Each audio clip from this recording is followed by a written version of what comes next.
Почитувани граѓани, почитувани медиуми, ако досега јавноста можеше се увери во неспособноста на Димитар Ковачевски, сега може да се увери и дека се работи за крајно лицемерен лик.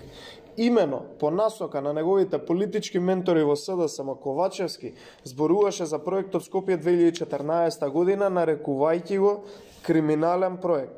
Но архивските снимки покажаа дека тој лично се восхитувал на овој проект, учествувал во настаните за отварање на објекти од целиот тој проект Скопје 2014 и со задоволство аплаудирал. Предлагам да погледнеме како тоа изгледа на видео. Вашите сопартици во најголемиот криминален проект Скопје 2014 година. Скопје 2014 година. Скопје 2014 година. Скопје 2014 година. Осудено лице за криминал и бегалец Никола Груевски. Скопје 2014 година. Скопје 2014 година.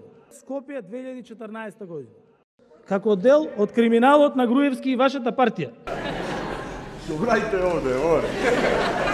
Скопје 2014 година. Скопје 2014 година. Скопје 2014 година.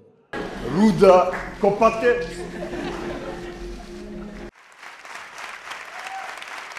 Скопје 2014 година. Скопје 2014 година. Скопје 2014 година. Скопје 2014 година.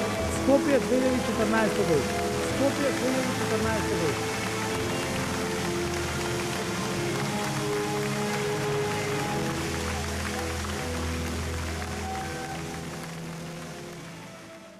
Почитувани граѓани, почитувани медиуми, инаку само да потврдиме, иако Ковачевски е видно најрадосен и можеби најсреќен за проектот Скопје 2014, како што можеше се забележи види на видеото, а воедно и редовен одобрувач на настаните и политиките на ВМРО ДПМН, уште еднаш потврдуваме, Димитар Ковачевски не е член на ВМРО ДПМН.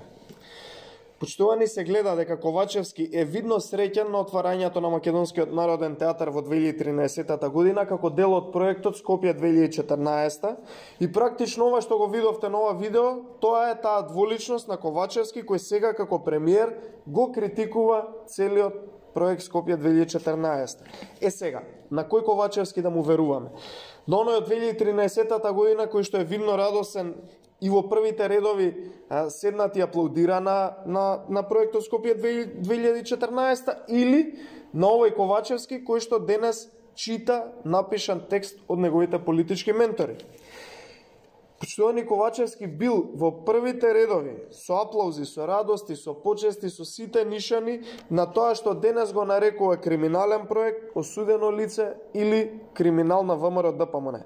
Практично, Ковачевски со овие две различни ситуации и изјави покажува дека е само киднапирано лице во СДСМ кое нема право на сопствено мислење, туку има единствено право на мислење на неговите ментори од СДСМ кои што го поставија за претседател.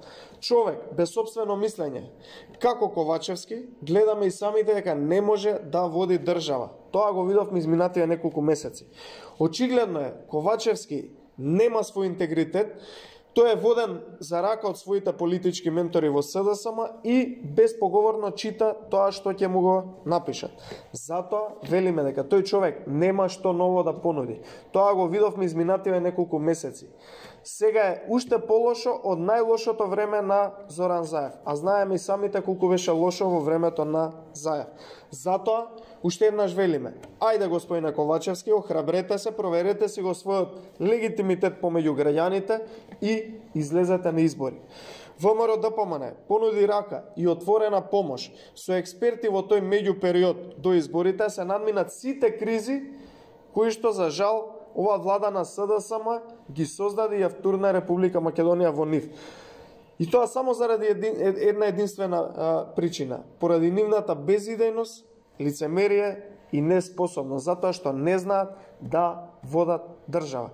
Затоа уште еднаш повелете, излезете на избори да видите колку ве сакаат граѓаните. Благодарам.